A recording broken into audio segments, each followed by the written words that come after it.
On avait une mission, c'est d'aller jusqu'aux lisières du village de Dien Bien Phu. Et puis au cours de la progression, à un moment, j'ai senti un violent choc dans l'estomac. Je suis tombé à genoux, puis là, bon, voilà. Ouais. Fallait sortir le pétard et Et achever. abréger ses souffrances, quoi. Alors ça, on n'en parle pas.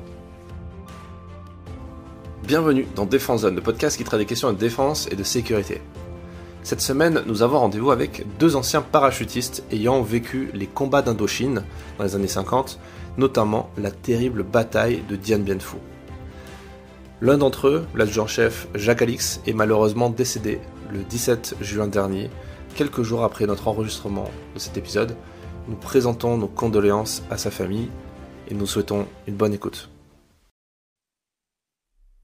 Donc mon contrat partait du 6 décembre 1951. André Péressin. J'étais affecté au 6e bataillon de parachutistes coloniaux en formation à Saint-Brieuc, qui était commandé à l'époque par un capitaine Bijard. Bijard, j'avais jamais entendu parler, bien sûr. J'ai été breveté parachutiste le 13 février 1952 avec le numéro 63 339. Je suis engagé à la première demi-brigade coloniale de commando parachutiste, auquel nous étions basés à ce moment-là à Meucon, c'est-à-dire en Bretagne. Jacques Alix. Ils avaient besoin de quelqu'un au garage, on m'avait mis chauffeur. Je n'avais jamais tenu un volant. Alors on m'a dit, voilà, vous serez le chauffeur du capitaine Bonnet. Alors quand j'allais le chercher, je me trouvais plutôt sur le siège passager, la confiance régnait.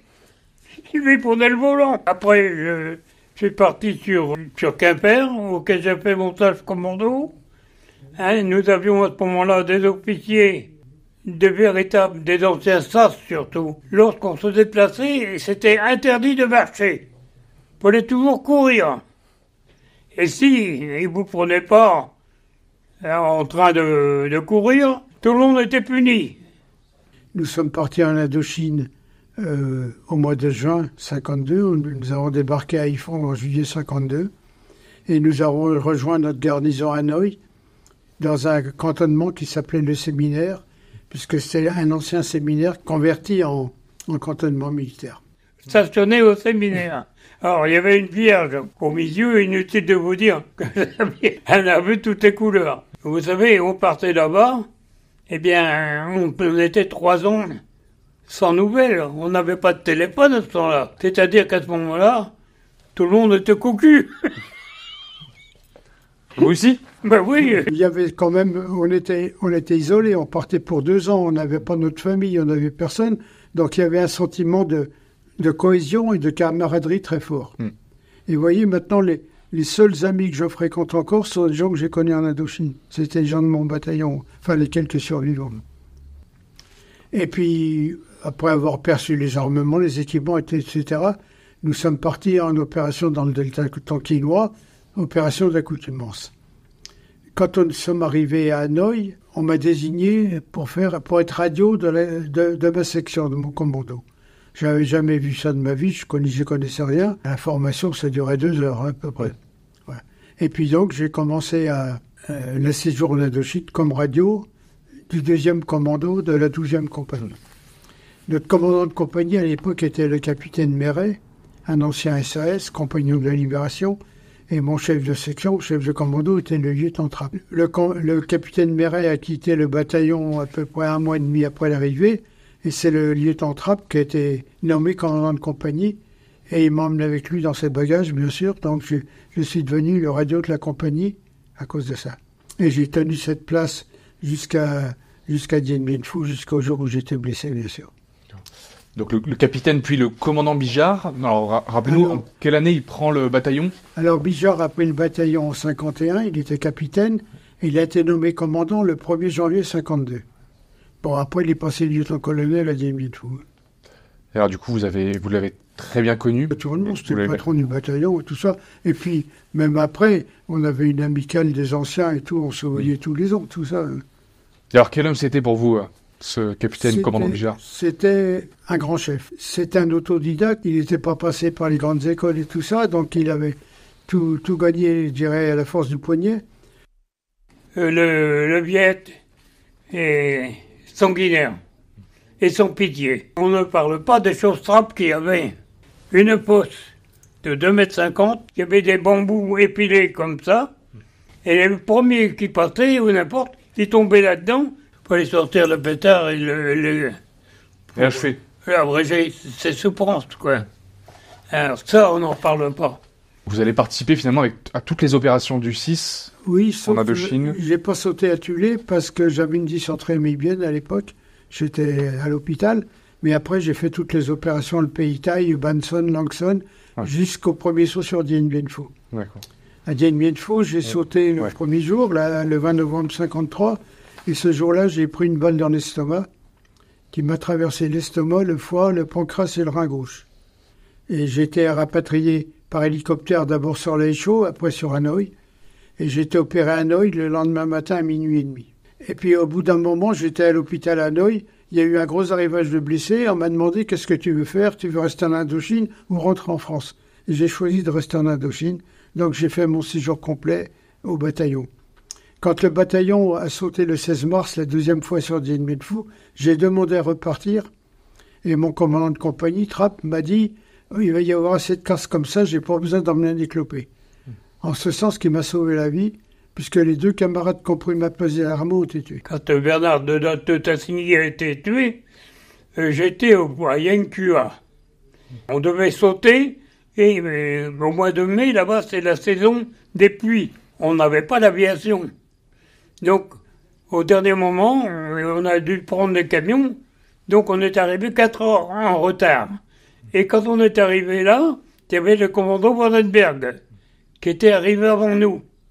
Les Tigres Noirs. Donc on a aménagé le poste parce que le poste était totalement détruit. Donc la pile de latte était là. Et le père de latte est arrivé 4 heures après. Et nous, bien sûr, toute la nuit, on a été attaqué par la 307 et 308. On était 140. On a laissé une quarantaine de types. Et les gars qui sont morts chez nous étaient poignardés dans leur poste. Si bien que le lendemain matin, on n'avait plus de munitions, on n'avait plus rien. Et à ce moment-là, Saint-Michel était avec nous. Le temps s'est amélioré et l'aviation est arrivée. Si on n'était pas dégagés, ils étaient d'accord tous qu'on nous bombarde. C'était prévu. L'Indochine, c'est l'une des plus difficiles. On va revenir sur l'opération Castor, qui est quand même donc la plus grande opération aéroportée depuis la Seconde Guerre mondiale. Oui. Est-ce que vous pourriez nous décrire un petit peu cette ambiance qu'il y avait sur le tarmac le 20 novembre 1953? On était mis en alerte aérienne la veille au soir.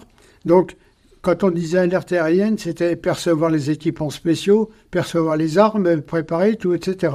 Bon, et il y avait toujours un peu de tension. Après, on est arrivé à Bacmaï, à l'aéroport. On a perçu les parachutes, et puis après, il faut attendre. Donc, il y a de la pression, quoi. Parce qu'il y avait le général Gilles et le général d'aviation qui tournaient au-dessus de Dien Bien Phu parce que le temps était mauvais, et l'opération a failli être annulée. Et il y a eu un trou dans la masse nuageuse, et ils ont donné le feu vert pour qu'on soit parachuté. Donc, les avions ont décollé de Hanoï, et on vivait ça chacun individuellement. Bien sûr. En réalité, vous êtes nombreux, mais vous êtes tout seul. Et moi, j'avais un truc libératoire, c'est quand l'avion décollait. Vous voyez, quand l'avion quittait la piste, là, je me disais, c'est parti maintenant, voilà, c'est parti. Et puis après, on arrivait en proximité de la zone de saut, il fallait accrocher les parachutes au câble de largage, là. Puis on était à la porte et puis on attendait. Et moi, comme j'étais radio, je sautais avec un leg bag avec mon poste dedans, donc j'ai sauté le premier. J'étais le numéro 1 de l'avion numéro 6.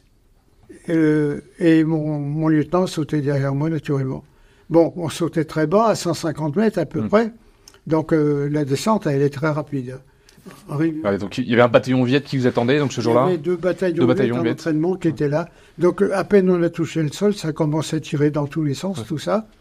On s'est regroupé avec difficulté. On avait une mission, c'est d'aller jusqu'aux lisières du village de Dien Bien Phu. Et puis au cours de la progression, à un moment, j'ai senti un violent choc dans l'estomac. Je suis tombé à genoux. Puis là, bon, voilà. Et c'est le lieutenant Trapp qui m'a retiré mon poste, etc. Et puis là, je suis resté sur place jusqu'à la fin des combats. C'est très désagréable, hein, je vous dirais. Là. Alors, Et puis après la fin des combats, on était ramassés, on était groupés ensemble, les blessés. Et il y a des hélicoptères qui sont venus de Laïchau pour nous chercher. Alors Laïchau, c'était une bosse qui était à la frontière de Chine, hein, qui nous ont ramenés à Laïchau. On a attendu que l'hélicoptère refasse des rotations. Et puis on a pris un Dakota qui nous a amenés à Hanoï.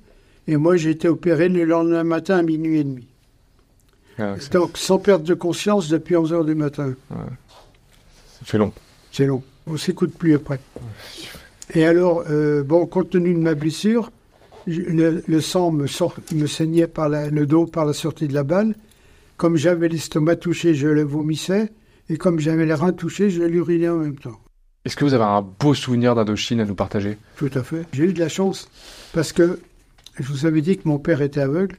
Et il avait un ami qu'il avait connu à l'Institut des jeunes aveugles à Paris, qui s'appelait Prosper Toraval, et qui, à l'âge de 19 ans, est parti en Indochine comme accordeur de piano, tout en étant aveugle. Et il n'était jamais rentré en France. Et quand je suis arrivé à Hanoï, il était commerçant à Hanoï, mon père lui a écrit, et donc j'avais une seconde famille à Hanoï, et ça m'a permis quand même de bien connaître le milieu européen, puis quand même... de décrocher un peu. Quand j'avais du temps libre. Et d'ailleurs, je suis toujours en relation avec le fils d'un ami de là-bas qui habite Grenoble et qui m'a encore téléphoné. D'accord. Est-ce que vous auriez un conseil ou alors des conseils pour les jeunes générations qui vont nous écouter, qui vont regarder ce reportage? Le conseil que je peux donner, c'est la destinée. Hein. On n'est pas maître de son destin. Moi, le jour où j'ai pris une balle dans le ventre, j'ai rien demandé. Hein. Après, j'ai été reblessé en Algérie, pareil, j'ai pris une balle qui m'a traversé les deux genoux. Bon, c'était le hasard, c'est tout. Je suis tombé sur les filagos ce jour-là, puis voilà. Et puis, je me prends pas pour une vedette à cause de ça. Voilà ce que j'ai à dire sur mon aventure indochinoise. Et honnêtement, si c'était à recommencer, je recommencerais. Ouais. Merci d'avoir écouté cet épisode jusqu'à la fin. S'il vous a plu et que vous voulez soutenir notre travail, abonnez-vous à notre magazine en vous rendant sur le site défense-zone.com. Vous avez également accès sur notre chaîne YouTube à plus de reportages en vidéo. Et à très vite pour un prochain épisode du podcast.